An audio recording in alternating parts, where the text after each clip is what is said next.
ఒక్క నిమిషం ఆగు నాన్నా. ఈ అమ్మ చెప్పే ఒక మాట వింటావా?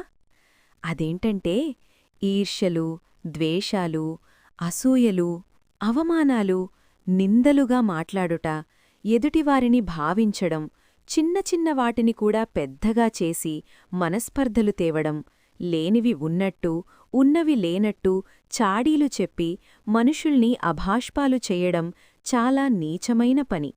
నేనన్నీ చూస్తూనే ఉంటాను. నన్ను నమ్ము, ఇలాంటి పనులు ఎప్పుడూ చెయ్యకండి. ప్రశాంతంగా జీవించండి. మీతోనే నేనుంటాను. ధర్మంగా ఉన్న చోట నేను ఎల్లప్పుడూ మీతోనే ఉంటాను. ఈ అమ్మ ఎల్లప్పుడూ సత్యమునే గెలిపిస్తుంది. అబద్ధం వెంటనే గెలవచ్చు, కాని నిజం నిజాయితీగా గెలుస్తుంది. ఆ గెలుపులో నేనుంటాను. నన్ను నమ్ము, మంచిగా బతుకు. ఈ అమ్మ ఆశీస్సులు ఎప్పుడూ నీకే ఉంటాయి.